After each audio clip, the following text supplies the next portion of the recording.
This is our third study. The first study, we talked about the millennium from Isaiah. We looked at several chapters in Isaiah and the 1,000-year reign of Christ on the earth.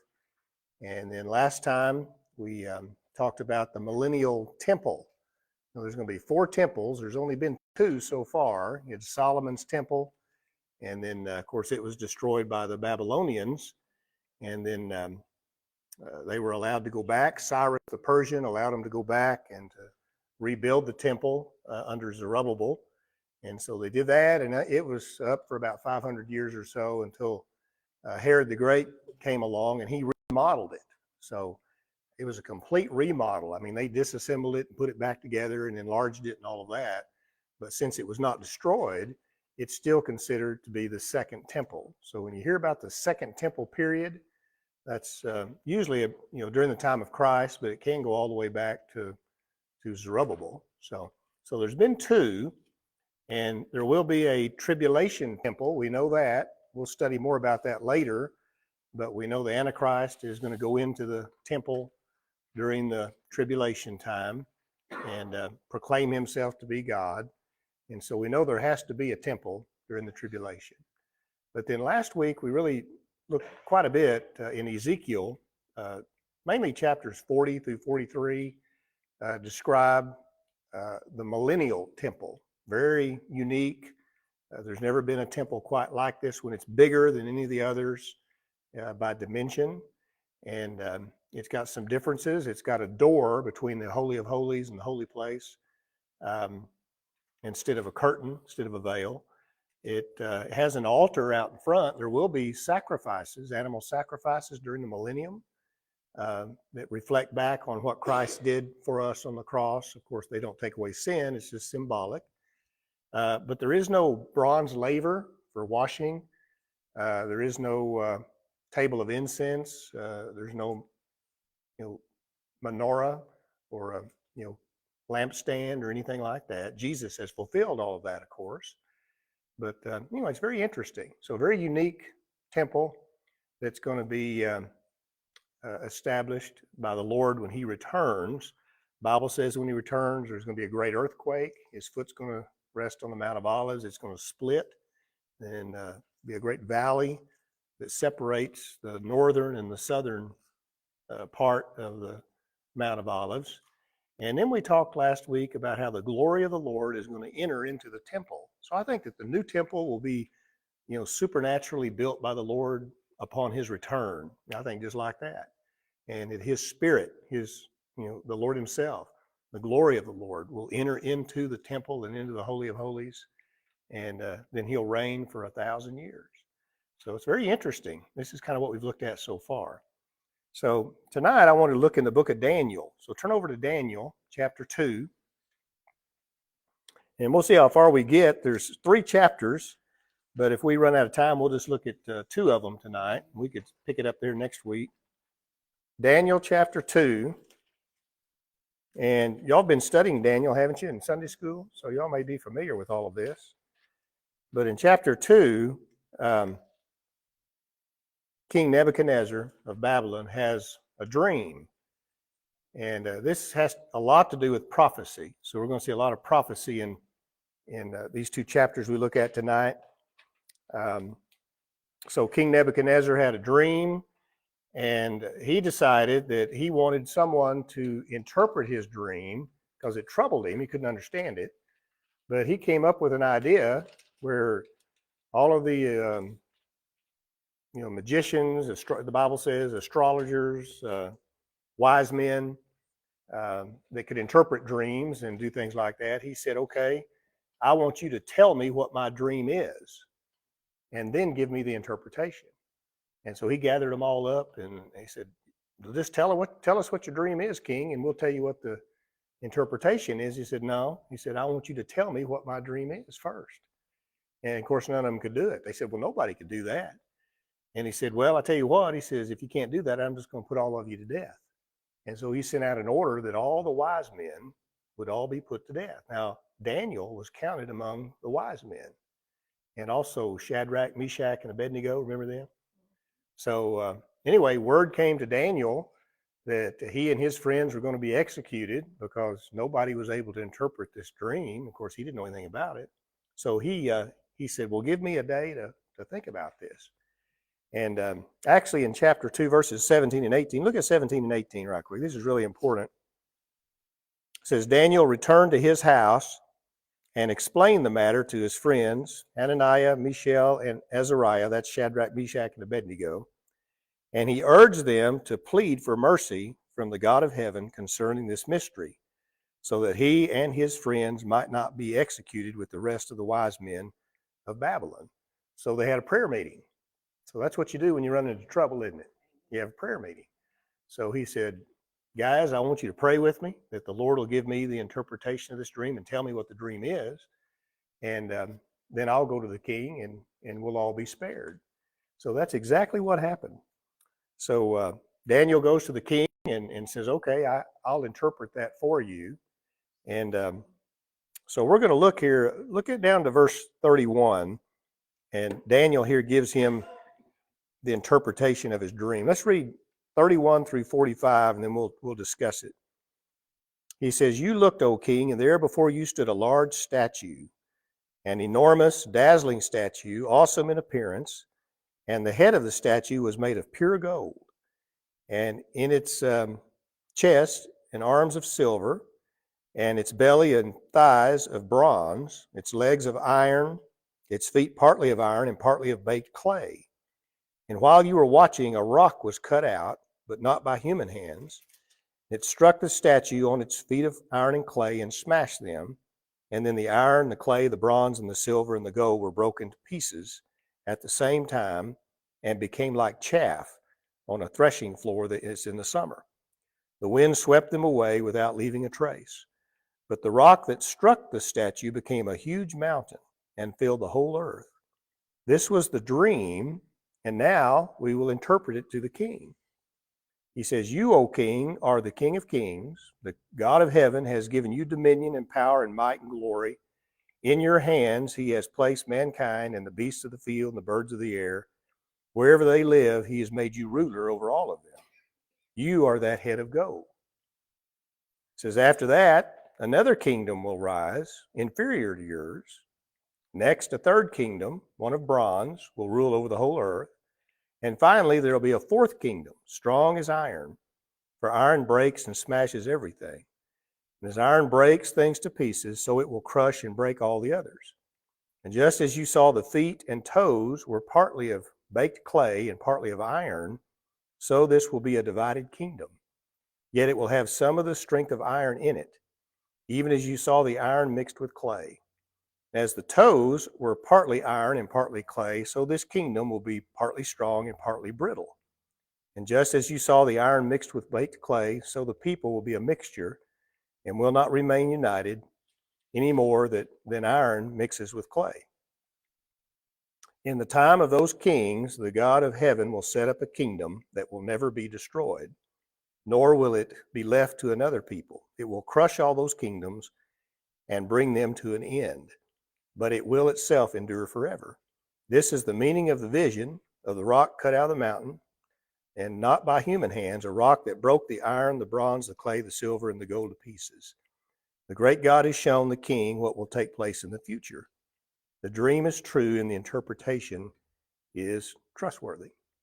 So Daniel tells the king what his dream was, that he saw this big statue that had a head of gold and arms and chest of silver and a torso of bronze, and then the legs of iron and feet that were mixed with iron and clay. And then he gave the interpretation. Well, when he did that, the king got up, fell down on his face before Daniel and says, this is amazing. Truly, you do serve the one true God, and gave him all kinds of gifts and promoted him and put him in charge of the kingdom and all of that. So this was really an amazing thing, how God gave Daniel the interpretation of this dream. So Daniel ends up going back and he tells the king, well, I'd like Shadrach, Meshach, and Abednego to be in charge of different parts of the kingdom. And so the king allowed him to do that. So it's really an interesting story, true story, of how Daniel had this interpretation of this dream. And clearly in the interpretation here, we see that there are four kingdoms, worldwide kingdoms at that time that would be on the earth. And so he says the first one, which is the head of gold, is the kingdom of the Babylonians, which is, Nebuchadnezzar. And then he says the next kingdom is the one of the silver, and that represents the Medes and the Persians. Now, the Persians, ancient Persia, is present day Iran. So we're all familiar with Iran, right? So Persia is Iran, and the Median Empire, the Medes, was a part of that. They were kind of a smaller part of it. So you had the Medes and the Persians were kind of in a partnership together. But basically, really, it was the Persian Empire for the most part. So you had the Babylonian Empire, you had the Medo-Persian Empire, then you had the Greeks that came along. Remember Alexander the Great from history and how he conquered the known world and everything. And then he had four generals that he left in charge of his empire when he died. And so they ended up splitting it up. So that's all right. So we got the Babylonians, the Medo-Persians, the Greeks, and then a final fourth kingdom came, the one represented by the iron. And that one was the one that lasted all the way up through the time of Christ. What world empire was that? That'd be the Romans, the Roman Empire. So this is really clear, that this is what's going to happen. Now, this was all future at the time, and it was revealed to Daniel, and so he gave the interpretation to the king. And so he talks about this final kingdom, this fourth kingdom, with having toes, 10 toes, and we come to find out that these 10 toes represent 10 kings. And these 10 kings are going to be a part of a final worldwide kingdom that will be in place when the Lord returns, because it tells us that this rock is going to be cut out, but not with human hands, and this rock will bust all these kingdoms to pieces, this represented by this statue, and then there will be a final everlasting kingdom that will be established. And we know, of course, from Scripture, that's going to be the kingdom of the Lord Jesus Christ. That's the millennial kingdom. So isn't that interesting?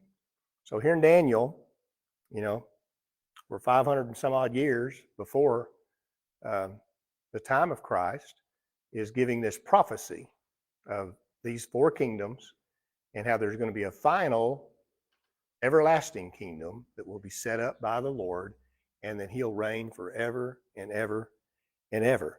So look at verses 34 again, 34 and 45. Look at verse 34. It says, while you were watching, a rock was cut, but not by human hands. It struck the statue on its feet of iron and clay and smashed them. Then look over to verse 45 again. This is the meaning of the vision of the rock cut out of a mountain, not by human hands, a rock that broke the iron, the bronze, the clay, the silver, and the gold to pieces. And so he says, the great God has shown the king what will take place in the future.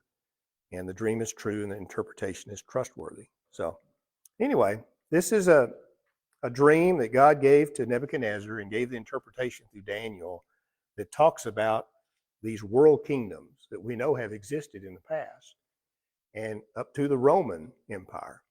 But then he talks about these 10 toes. And when we get into this next chapter, we're going to study it, makes more sense. But they represent 10 nations in the end times. And it's like the Roman Empire kind of comes back. You ever heard the phrase revived Roman Empire? So the Roman Empire, of course, was empowered during the time of Christ, but eventually it collapsed after several hundred years. And then in the end times, perhaps in our time, there's going to be 10 nations that are going to be united together. And out of those 10 nations, there's going to be a man that comes out of that's the Antichrist. We'll see that more clearly in the next chapter we look at. Anyway, any questions about any of that? Isn't that interesting?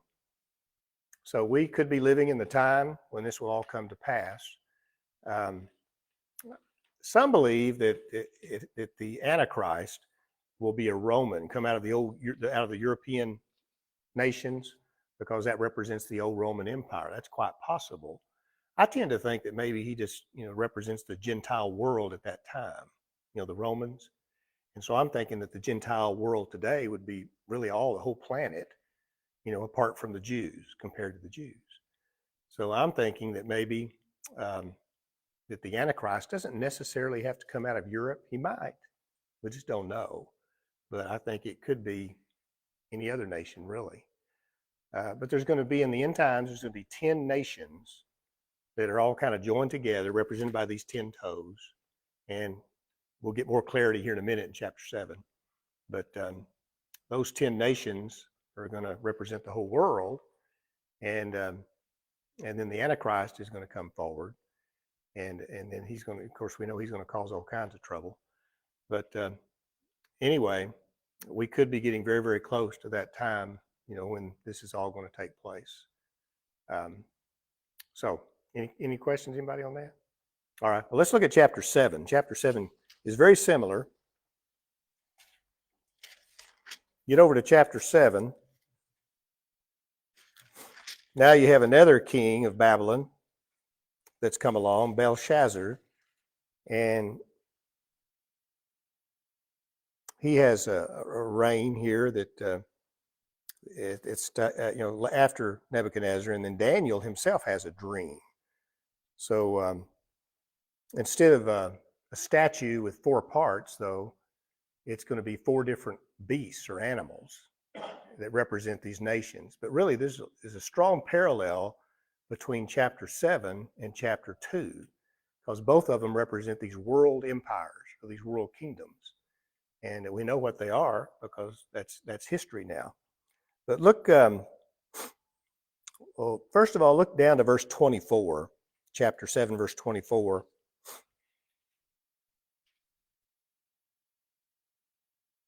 Talks about 10 horns. We have one beast, there's 4 beasts, and the 4th beast, which represents the Roman Empire, has 10 horns. So the statue had 10 toes, and now the 4th animal, which represents Rome, has 10 horns. And so in verse 24, it says, the 10 horns are 10 kings who will come from this kingdom. After them, another king will arise, different from the earlier ones. He will subdue 3 kings. And so that's the Antichrist. The little horn that comes forth is the Antichrist. So there's going to be 10 kingdoms in the end times, and the Antichrist is going to come forth, and he's going to subdue 3 of them. So apparently 3 of these nations kind of rebel against him. He's going to defeat them.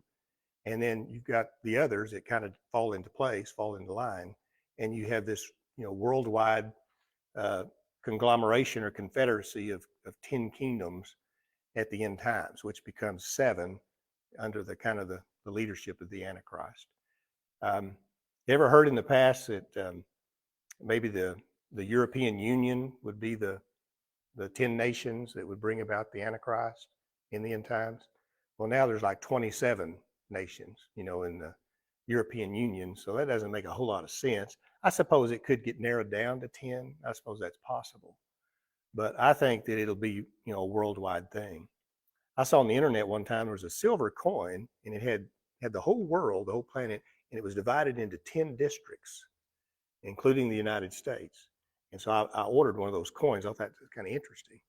And so a lot of people think that there'll be, the whole worldwide system around the world will be divided into 10 primary districts or nations or whatever you want to call it, with leaders.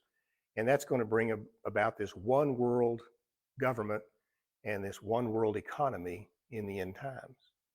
Do you think we're kind of moving into that kind of a situation these days? A one world government. There's always talk about a one world government. There's always talk about a one world economy. Look how the economy is so connected today. Yeah. Right. Yeah. Everybody have a common currency. They come out with things like the Bitcoin and stuff like that, which I don't know a whole lot about, but you start hearing stuff like that. This has been going on for a long time. There's been a big effort, to bring about a one world economy. And the economies of the world are already pretty well connected, aren't they?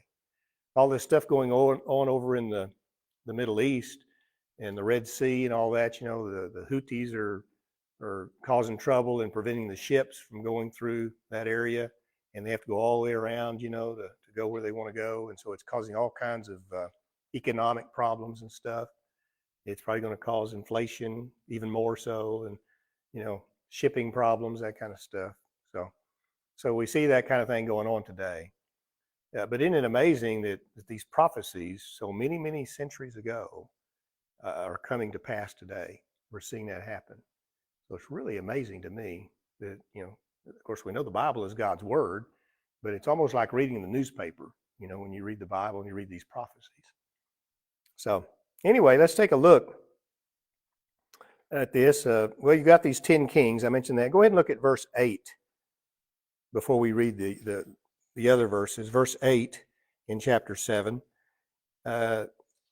Daniel says, while I was thinking about the horns, these 10 horns, there was before me another horn, a little one, which came up among them, and 3 of the first horns were uprooted before it. This horn had eyes like the eyes of a man and a mouth that spoke boastfully. And so that's a reference to the Antichrist. And so you're going to have these 10 nations and 10 kings or presidents or whatever that lead these nations. And then this Antichrist comes forward. And then 3 of these kingdoms and kings are going to rebel against him. He's going to subdue them and make them fall into place, maybe annihilate them or kill them.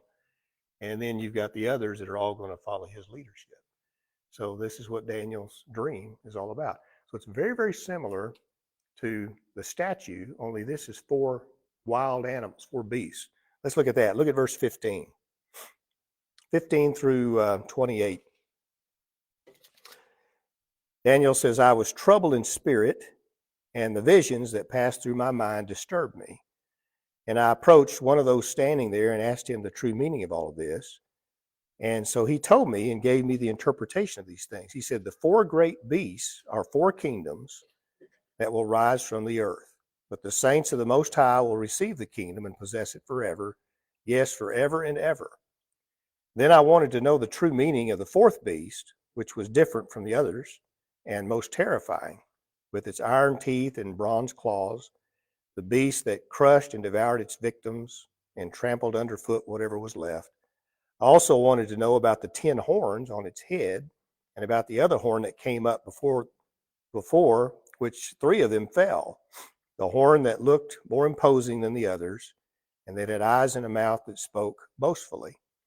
And as I watched, this horn was waging war against the saints and defeating them, until the Ancient of Days came and pronounced judgment in favor of the saints of the Most High. And the time came when they possessed the kingdom. He gave me this explanation. The 4th beast is a 4th kingdom that will appear on the earth. It'll be different from all the other kingdoms and will devour the whole earth, trampling it down and crushing it.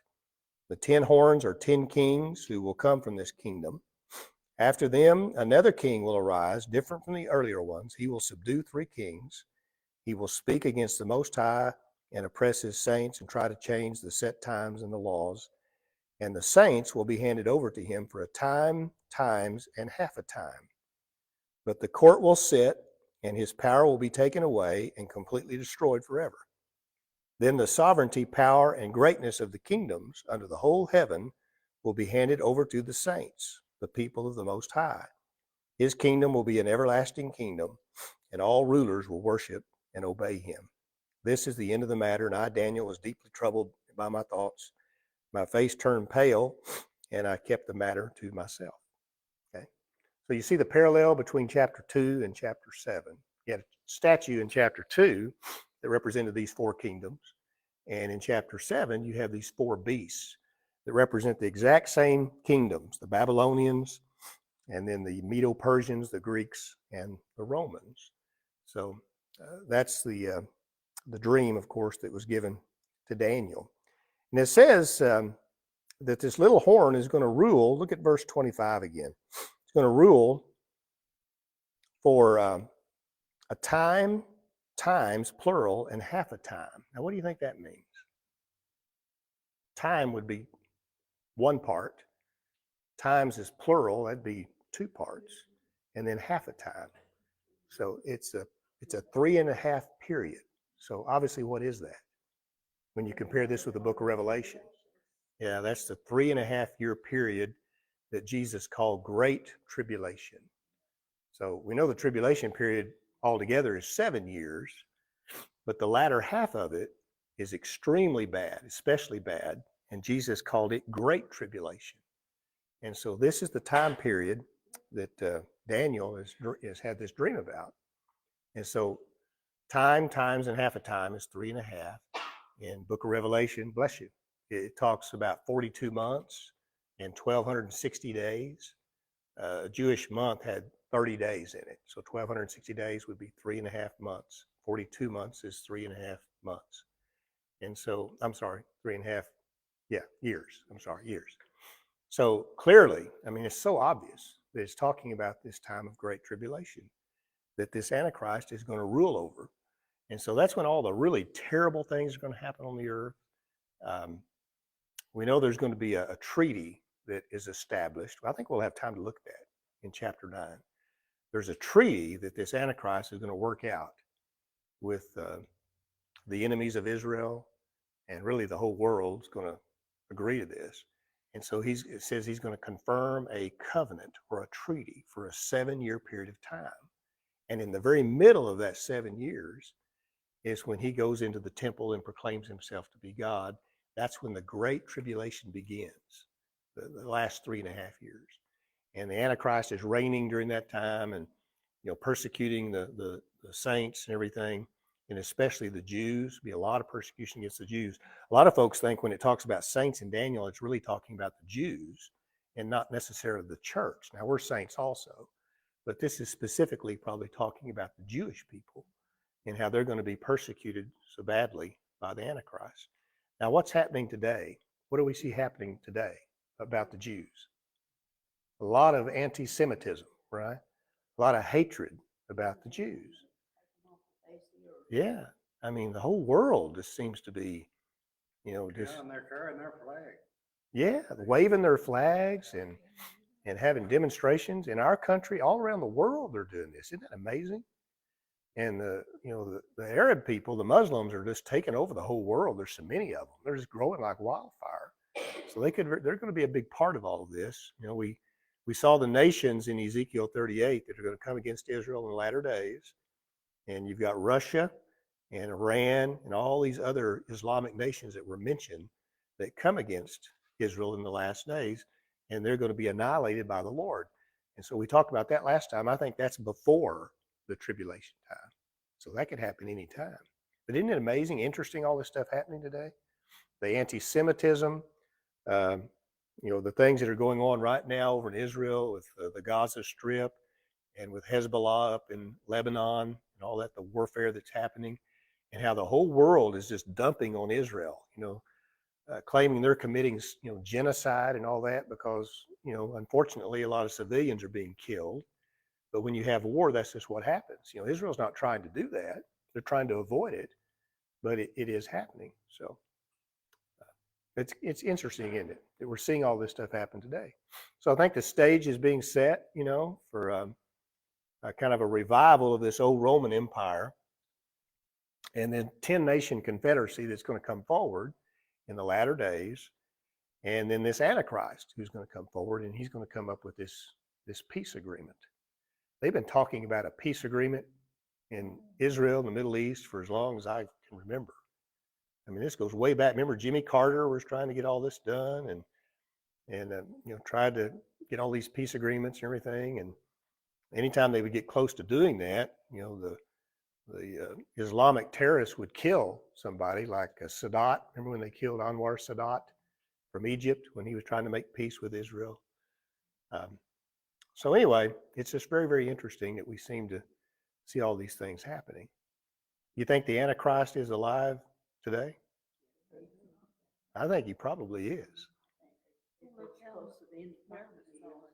And America is in such a spiritual decline like we've never seen. I mean, it's just really going downhill. The whole world is really. All these weird things that are happening, in the world today, political movements and social justice issues and all that kind of stuff. And a lot of these things are moving away from the scriptures, and into evil and wickedness. And so this is something it's happening all around us today. And it seems to be getting very, very close. So I think the Antichrist is alive. Now, we think, well, that could take many, many, many years for him to come forward, but it wouldn't, would it? He could come out of nowhere. A lot of leaders do, don't they? I mean, who ever heard of Barack Obama before he came forward? I mean, he was just a state senator, for a while. Then or a state representative. Then he became a senator. He said he was going to totally transform the United States. Mm-hmm. Well, he did, didn't he? Pretty much. It's still happening, isn't it? Yeah. And anyway, another thing, we've got all these illegals pouring over the southern border. It just astounds me that nothing is being done about that. And they all got clean clothes on. Right. They're not dirty or nothing. Right. Seems pretty organized, doesn't it? Yeah. And yeah, there's all kinds of evil and people behind it politically, and I'm sure there's some Muslims in that, and coming from all over the world. Sure. Don't you think that they could something could happen really, really quickly? I mean, very suddenly things could change just overnight.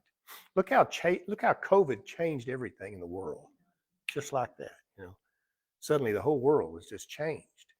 It's going to be like that as we get closer to the end times.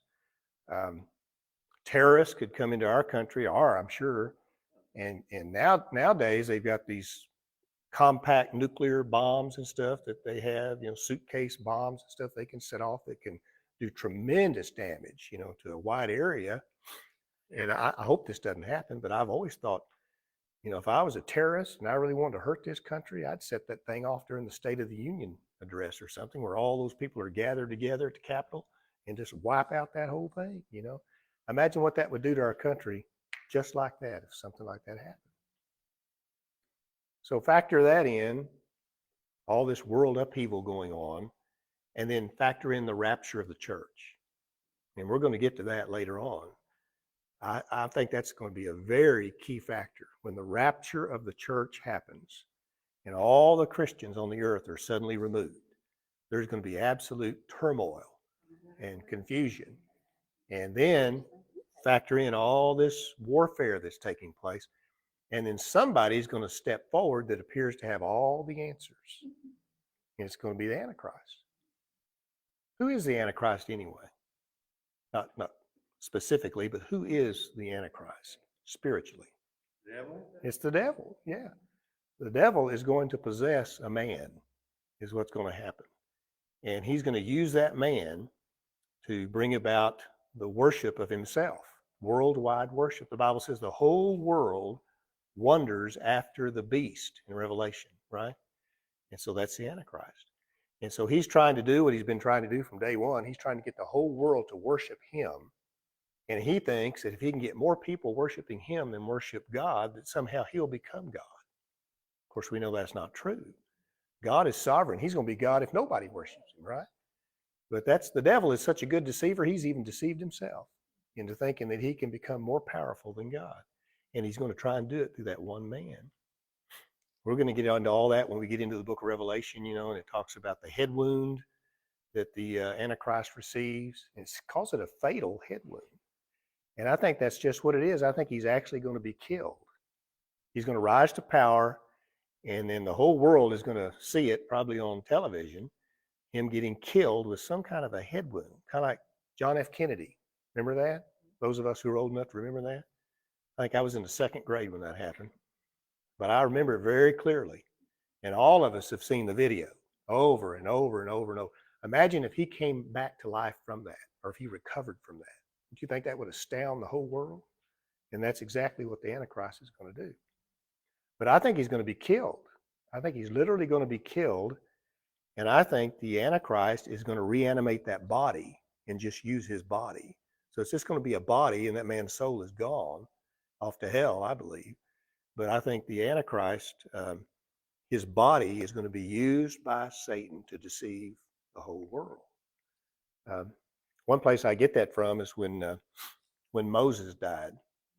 What are we told in the little book of Jude about the body of Moses when he died? What happened to his body? It says God buried him somewhere. Nobody knew where. But somebody was very, very interested in his body. Remember who that was? It was Satan.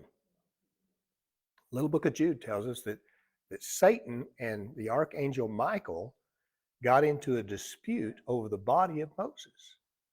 Well, what's that all about? We're not told what that's all about. Well, I think that Satan was going to use that body of Moses and reanimate it and use it to deceive the Israelites. And God wouldn't allow it to happen. He prevented that from happening. I think that's the exact thing that the Antichrist, or that the devil's going to do with the Antichrist, with his body. So, I mean, we can see how these things could all just fall into place really quickly. Now, if you believe as I do, we're going to blast out of here in the rapture, so we're not going to be here for all the bad stuff. Aren't you thankful for that? On this last trip to Israel, there's a guy, a really nice guy, who's written a book, and he thinks that the church is going to go through the 7-year tribulation. And so he gave me a copy and wanted me to read it and give him feedback, and I did. I told him I didn't agree with it, but he's convinced, the church is going to go through the 7 years. But we'll look at a lot of reasons why I don't think that's true later on. But I'm convinced that the church is going to be removed during the 7-year tribulation period. Questions? Anybody got a question or a thought? Okay, sure. Yeah, it wasn't even 100 years ago that the whole world could have seen. Right. The whole world with mass media and Yeah. just in the last 100 years, we're in the end time. Yeah. Now it's actually possible for the whole world to see. The whole world to see what's happening at the same time through television, satellites, and all that kind of stuff. And again, we've got a long ways to go before we get into the Revelation, but it talks about this image of the beast, that an image comes to life of the Antichrist.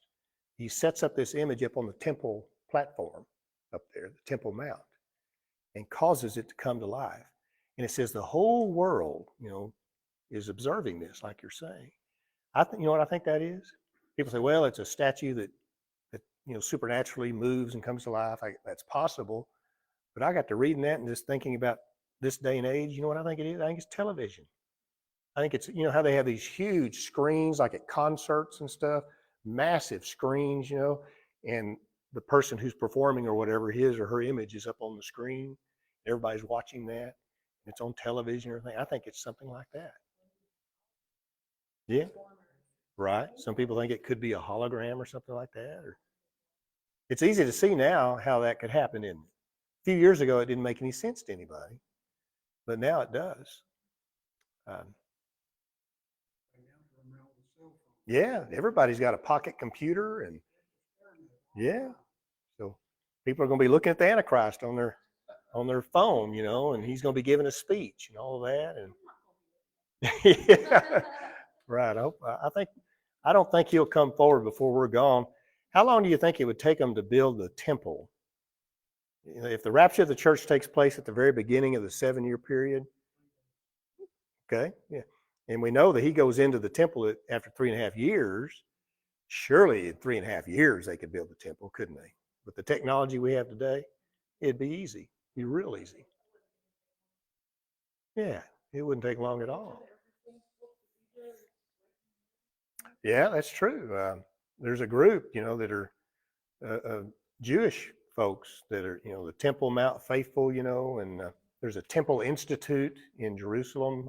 I've visited that, where they've got all the clothing and everything for the priests, and they've got the menorah, and they've got all the articles, the shovels, the everything, table of incense. They got all these things ready to go, so that whenever they might have an opportunity to build the temple, they can initiate all that stuff and the sacrifices. Red heifers. Yeah. Keep hearing about the red heifer, that somebody has perfected a red heifer. You got to have red heifer, the ashes of the red heifer to purify the area where the temple will be built. So we know that's going to happen. So all these things are happening. It's really exciting. Some people get scared when they read about this stuff, but really it kind of excites me. I'm ready to go. How about you? Amen. Yeah, I'm ready to. Is that right? Well, I mean, who knows? I don't know. Yeah. It may be someone we never heard of, But someone will come to power. Now, can you imagine striking a deal, a peace treaty, after all these years, someone actually able to pull that off? how popular they're going to be, how famous they're going to be. So that'll be the key when that peace treaty is agreed to. So that's very interesting. When they start talking about peace agreements and stuff over there, if you hear about a 7-year peace agreement, boy, you better pay attention. That's probably it. I think we got time. Look at chapter 9 right quick. Chapter 9. Daniel has a vision. So he's already had these two. He interpret the dream, and then he had a dream about the statue and then the 4 beasts that represent the 4 kingdoms, world kingdoms, leading up to this revived Roman Empire, the 10 nations that come together. The Antichrist is going to come forward. Look here at in chapter 9, beginning at verse 20. And we'll just read these verses through the end of the chapter there. This is really interesting. Verse 20 says, while I was speaking and praying, confessing my sin and the sin of my people Israel, and making my request to the Lord my God for his holy hill, while I was still in prayer, Gabriel, the man I'd seen in the earlier vision, probably the angel Gabriel, came to me in swift flight about the time of the evening sacrifice. And he instructed me and said to me, Daniel, I have now come to give you insight and understanding. As soon as you began to pray, an answer was given, which I have come to tell you. For you are highly esteemed. Therefore, consider the message and understand the vision.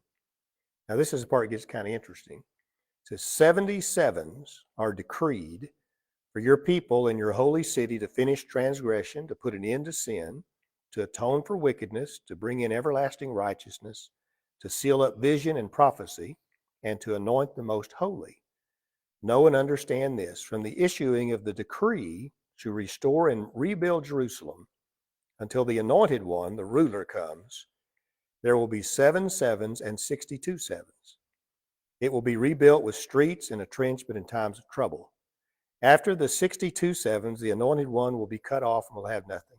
The people of the ruler who will come will destroy the city and the sanctuary. The end will come like a flood. War will continue until the end, and desolations have been decreed. He will confirm a covenant with many for 1 7. And in the middle of the 7, he will put an end to sacrifice and offering. And on a wing of the temple, he will set up an abomination that causes desolation until the end that is decreed is poured out on him. Okay, that's a lot of stuff, I know. But when you kind of break this down, what it's saying is there's going to be a 490-year period of time, God's timetable here, God's program, because you've got 70 times 7, a 490-year period of time, because you've got 7 sevens, and you've got the 62 sevens, and then there's a final 7-year period. And so I believe what this means is God is giving us a timetable for what's going to happen in the end times. And so it talks about this decree. It says, from the time that a decree is given to rebuild Jerusalem, verse 25, until the anointed one, the ruler, comes. Now, anointed one in my Bible is capitalized. How about yours? I think that's a clear reference to Jesus. He's the anointed one. So it says, from this decree to rebuild Jerusalem until the anointed one comes, there will be 7 sevens and 62 sevens. You say, well, why is it broken into 2 parts like that? You have 7 sevens, which would be a period of 49 years, right? And then you've got 62 sevens, which would be 434 years. So what's that all about? And this is a time period that began with a decree to go back and rebuild the city of Jerusalem. Remember, Jerusalem was destroyed by the Babylonians, and then Cyrus, the Persian, allowed them to go back and to, set the cornerstone of the temple, rebuild the temple, and all of that. And then over time, they were allowed to go back and actually rebuild the city of Jerusalem. And so, remember Nehemiah? Nehemiah was the one that went back and built the wall around the city of Jerusalem because the wall was down. Well, that was just the wall. But it took some time to rebuild the city. So most scholars believe that that 49-year period of time is the period of time it takes for them to rebuild the city from the time that it was destroyed. They went back, and I think the temple was established in 516 BC. 70 years. Jeremiah had said it would be 70 years from the time they were defeated and carted off until they came back to the land. And so I think the 49 years refers to the rebuilding of Jerusalem. So this ruler of Persia at that time, during the time of Nehemiah, was Artaxerxes was his name. Say that 3 times real quick. Artaxerxes. But he gave this decree that they could go back and do this. So that has to be the decree that the Bible is talking about. So that was about 444 or 445 BC. Scholars kind of debate that. You go back there and you take that, and then you go forward the 49 years, the rebuilding of the city, and then it says 62 sevens. That's another 434 years. If you add that to it, that's 483-year period of time. You say, well, what is that? Well, if you take from the time of the rebuilding of the decree to rebuild Jerusalem, and you go 483 years, you get right up to the time of Christ, when Jesus came into the city of Jerusalem and went to the cross and died on the cross. The anointed one. It says the anointed one will be cut off. He'll be put to death. Isn't that amazing? And scholars, mathematicians, and I'm not one of them, but they've got together and calculated all of this from about 444 BC up until about 33 AD. And it gets complicated because the Jews, their month just has 30 days, and ours are different. We're on the solar calendar, they were on the lunar calendar. If you calculate all this stuff, you come up with exactly 483 years from the decree to rebuild the city until the time that Christ came into the city and went to the cross. That's just amazing, isn't it? I mean, that's an exact fulfillment of prophecy, the coming of the Lord. So what's missing? You got 483 years, but Daniel was told that this time period is 70 times 7. What's 70 times 7? 490 years. So if you take 490 minus 483, you've got a 7-year period that's missing. It hasn't yet been fulfilled. And so it's been 2,000 years since the 483-year period was finished and Jesus was crucified. And now we've been waiting for that final week of years to be fulfilled, and that's called the 70th week of Daniel. That's where that comes from. And that 70th week, that 7-year period is what? It's the tribulation time. See, that's what's missing.